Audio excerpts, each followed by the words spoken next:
Hello and welcome to the Gen X Dad and his Gen Z Teens podcast. This is a program that takes a lighthearted look at all the generational differences about various topics.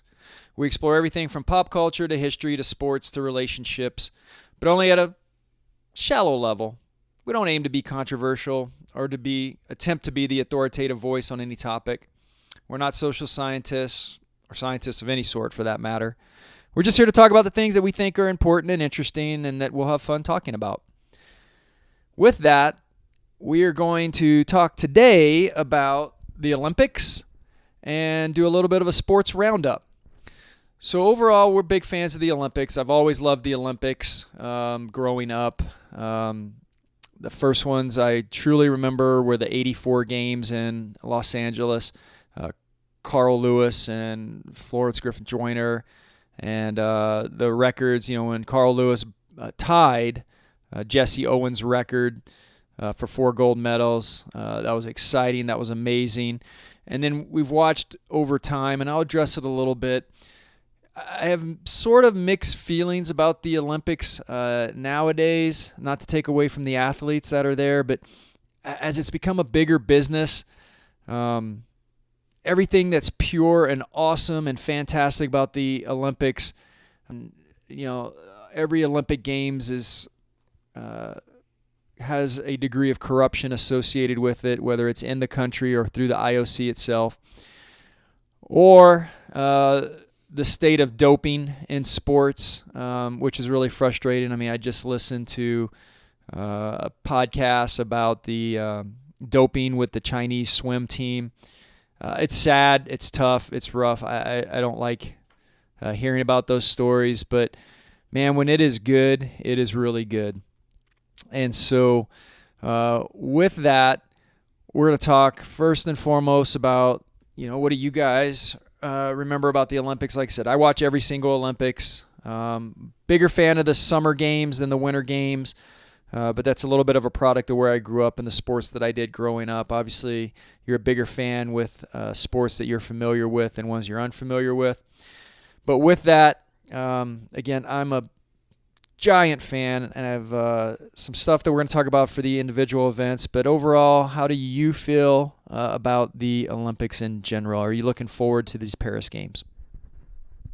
Yeah, I'm very excited for the Olympics, especially in the kind of the track and field part, which is kind of like the original and kind of main part of the Olympics.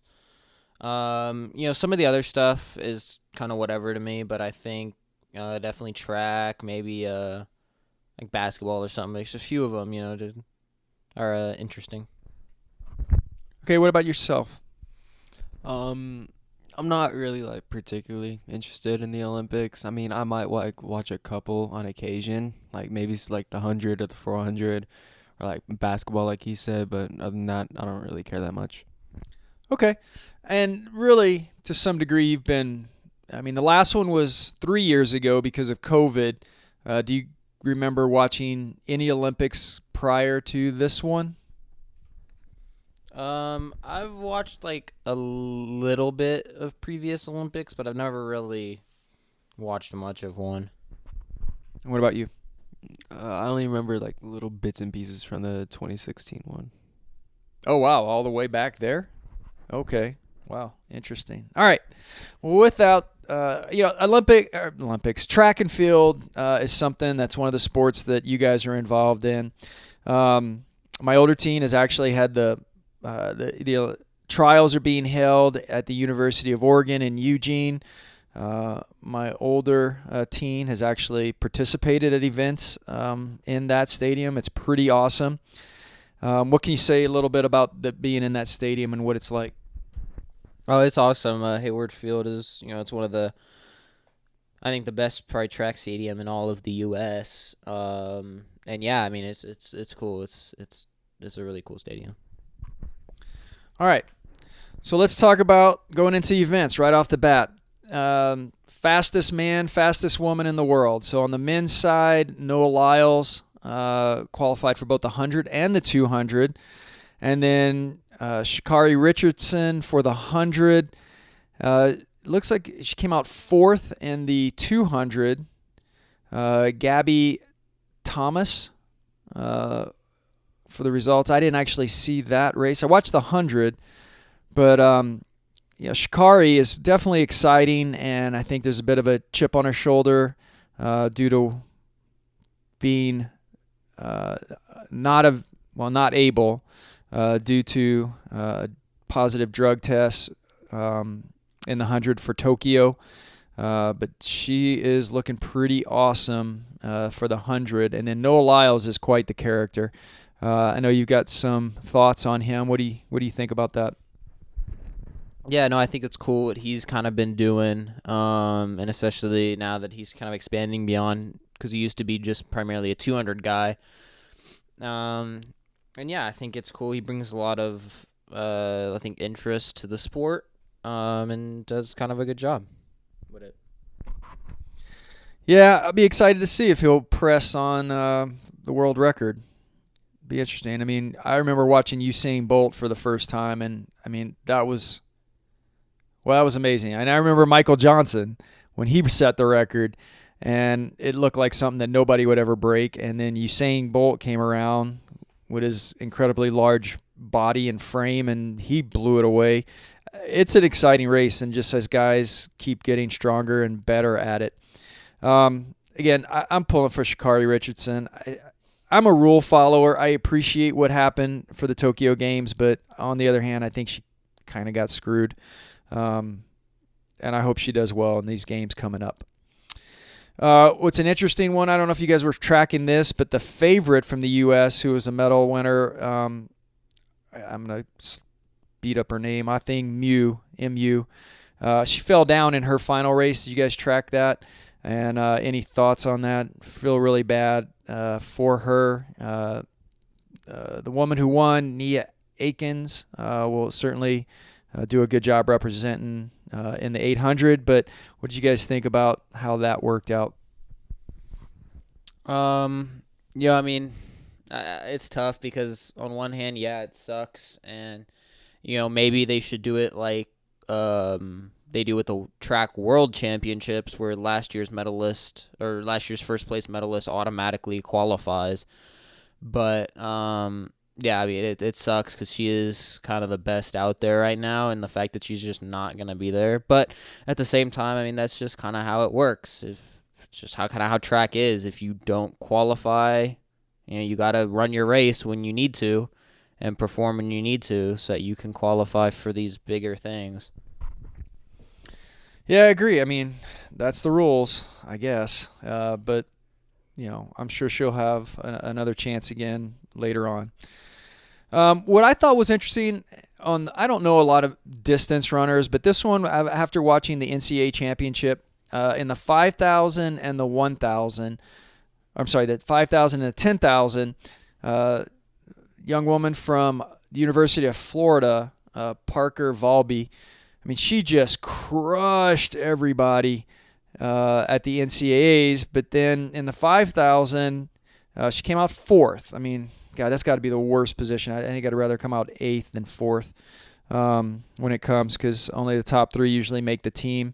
Ellie St. Pierre won the 5,000, but in the 10,000, she came out second, and she's pretty impressive. And any thoughts on her? Yeah, I mean, just watching the NCAAs and how much she just gapped the rest of the field. And then, yeah, I mean, she came to the trials. I saw her run the 15, I think. She was right up there with the professional athletes and the previous Olympians. So, yeah, I think it's really impressive what she's doing. I wonder if maybe she would have just focused on one or two of the races versus taking on all of them that she did. Might have helped her. But again, she's going, I mean, in the 10,000, and so that's pretty awesome. Real quick to finish out at least the women's side, in the 100-meter hurdles, you guys ever heard of Lolo Jones? Not much, no. All right, she's a little older, but she qualified for the trial. Now, she did not make the team, but in the hurdles, I watched her come up, and then she went to LSU, which I thought, and she's got a pretty amazing backstory as far as family life growing up. She was homeless for a long period of time. But I thought it was just cool to see her competing again. The actual woman who won is Elisha Johnson for that. But I thought that was an interesting story. It would have been kind of cool if Lola would have made the team again, but it's tough at her age. In the 400-meter hurdles, Sydney McLaughlin dominated there. Any thoughts on that? Yeah, I mean, she's obviously been the world record holder for a while, and she's quite dominant in that event. I'm surprised she didn't run the Open 4, because I know that's been something she's been like working towards and has been chasing kind of that record too. So yeah, I was kind of surprised not see her in the Open. Okay. Yeah, I was surprised not to see her in the Open 400 too, but I think it was just you maybe focus on what you're good at and don't spread yourself too thin. A lot of times the schedule and how the heats work play a big difference too, and so you want to be fresh. Interesting thing, I don't know if you guys are tracking, in the high jump, Vashti Cunningham. I don't know if you guys have heard of her.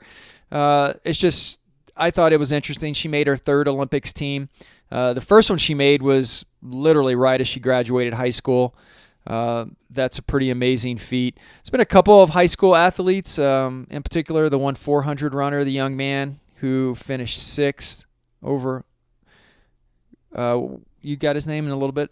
I mean, that's impressive because you've run the 400.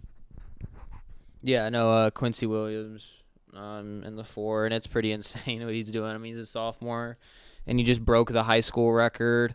He's running freaking college times out here, and he's at the trials. He made it actually to the semifinals for the 400. So I mean, it's just pretty impressive for someone so young. Nah, that's really cool stuff. And then the last one, actually, we have a connection through the family, but in javelin, Avian Allgood is competing in the finals today, and so we're pulling for her. She's currently in third place. I want to talk about an interesting one, which is literally the big man himself. Give me your thoughts on Ryan Krauser. I mean, he's again the shot put world record holder. He's the best there is. And yeah, I mean, he just seems to just continuously improve. So we'll see what he can do out here. Maybe set another world record while he's at it. Yeah, I mean, watching him throw, he almost throws it out of the shot put pit. What do you think about this? He has said in the past that he thinks that they are getting to the literal physical human limits of how far they can throw, because he said, we're all 6'8", 6'9". We're all 300 pounds. We're all incredibly strong, and we have feet like ballerinas. What do you think? I mean, are they going to start having to change that event? Either make the shot put heavier or do something different with that event? Do you think he's right with saying that they are at the physical limits of what that event is? It's tough. I mean, I think he's got a good point, and I think, a lot just kind of across track in general, you see kind of like world record progression slowing down, as we kind of continuously get better and better at training, but it's kind of diminishing return. So he might have a point with that, but, there also was the case of when they thought sub 4 minute mile was impossible, and then one guy went out and did it, and then everyone was able to do it. So, it's a tough thing to really be sure of, what the limit is until you reach it. So just, I think, keep pushing, but yeah, they might have to make changes to shot put, especially because of just how good these guys are getting. All right, any thoughts on that, physical limitations? Yeah, I kind of agree with everything, but kind of like you said, I think someone is going to come along and just break every record in shot put, which will be interesting. Yeah, I guess we shall see. It's fun to speculate and it's fun to watch, that's for sure. But man, Ryan Krauser, he is an amazing athlete for sure. Other than that, the swimming finals are coming through. I watched diving the other day. I mean, those are not names that I was aware of. Those aren't sports I really follow. I think today finishes up the gymnastics. Looks like our men's team is going to be pretty amazing. The women's team have been dominant for the last couple of years.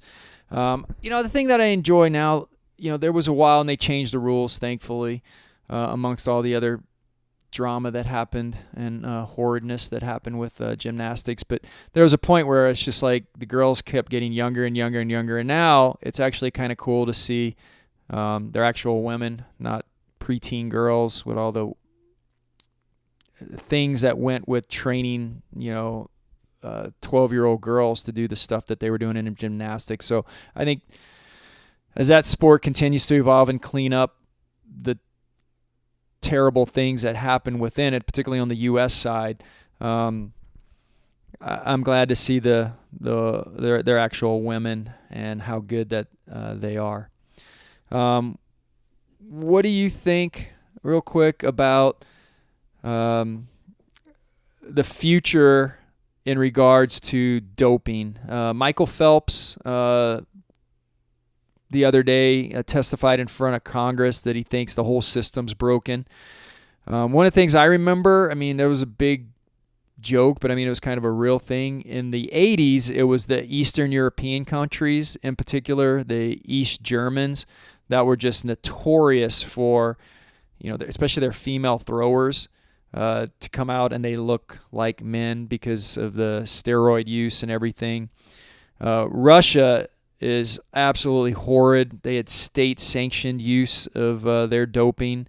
And then the Chinese are sort of under a constant cloud, particularly with what happened with their swimmers about a year ago when almost all of them basically tested positive for banned substances. So I think that's one of the problems that the Olympics is going to have going forward. If you can't be clean, nobody's going to have faith in anything. Now, that being said, it's not just other countries. The U.S. has had athletes that have doped, but what are your thoughts on that? Does it take away from, do you watch stuff and go like, maybe that guy's doping or not?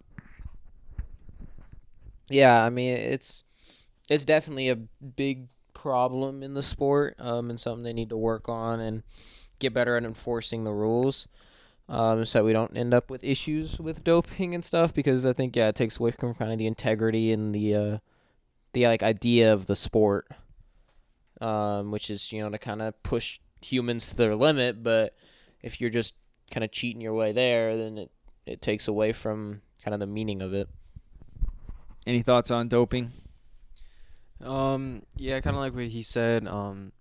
Especially with like the entire idea of it, doping and steroid use and all that, it doesn't look good when you get caught using it, and in the long run it doesn't help that much. Yeah, unfortunately, when you look at like Lance Armstrong, though, who is probably one of the most famous dopers in cycling, it did help him. He won 7 Tour de France's and got stripped of all of them. Yeah, here's my prediction. I think, unfortunately, the incentive to dope is going to continue to just get greater and greater. And I think at some point, between the corruption of the Olympic committees, the doping and everything, I think the Olympics are going to break at some point, and it'll be back to a handful of countries, hopefully led by the U.S., that are going to be guaranteed to be clean. But that's my prediction. But I think the Olympics in their form, I believe the pressure is going to be too much, and it's going to break from that. So that's my prediction. I don't think it will happen in the next 4 years, but I do think it's coming going forward. All right, let's move on to just briefly. NBA Finals wrapped up recently. Did you guys track it all? Do you know who won? Nope, I'm getting head shaking. Boston. Yeah, the Celtics, 4-1. It was pretty dominant by Boston. I grew up, I was a fan of Larry Bird in the 80s, so I'm glad to see Boston come out on top. Not that I have anything against Dallas, but I was happy to see, not that new. Boston has plenty of championships, but it was good to see a little bit of a change in a recent one. NHL just wrapped up. Did you guys follow that at all? Oh, man, that one was cool. So the Florida Panthers won 4-3, but it was looked like it was just going to be a sweep. They went up 3-0, and then the Oilers came back, 1-3, tied it up, and it went to Game 7. Here's a trivia for you. So The Oilers are a Canadian-based team. Do you know when the last time a Canadian-based team won? What year? All right. Again, head nods. I didn't know this. I had to look it up, but I knew it had been a while. The Montreal Canadiens, 1993-94, so 94 champions, was the last time a Canadian-based team. Now, that being said, most NHL teams, even if they're in the States, are majority Canadian players. So I don't think it takes away from how good Canadians play hockey. But it is interesting that, right now they don't seem to be able to get a Canadian-based team over the line. But we'll see. That's the closest that they've been in a while. I was pulling for the Oilers, just not because I have any attachment to them, but it was fun watching them come back and press Game 7. All right, the last thing, Major League All-Star Game coming up. Any thoughts on Major League Baseball? Are you following, tracking anything at all? No, I don't. I'm not really a huge baseball person. All right, what about you? No, not really. Okay, solid inputs from you both. The All-Star Game's coming up, so we're almost to the halfway point in the season. It'll be around middle July, July 16th. Top 2 vote getters right now, Aaron Judge, Bryce Harper. Is that a surprise? Okay, yeah, they're holding their hands up going, are you surprised Ohtani is not the top guy? Well, he's injured right now, so he can't pitch, and I don't think there's ever been a hitter only to win MVP.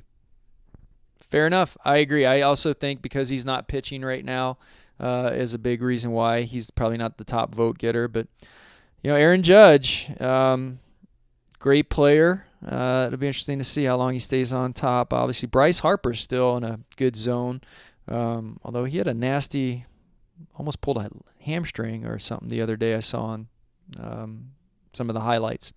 Anyway, wishing the best for those guys. All right. Any final thoughts on the Olympics or any other sports right now? I'm getting a no. Thank you for listening. It's been fun talking about. Again, we're hoping for, at least today, the last day of the Olympic trials in the women's javelin. Go Avion. Really hoping she makes the team. And then looking forward to the Paris Games. Hopefully they're awesome and exciting, and hopefully, again, I love the Olympics. I hope it continues to be great. I'm a little bit pessimistic about the future, but I do love watching these athletes. So that's been it from the Gen X Dad and his Gen Z teens. Thank you for listening, and if you have any thoughts, please leave a comment, and we'll catch you next week.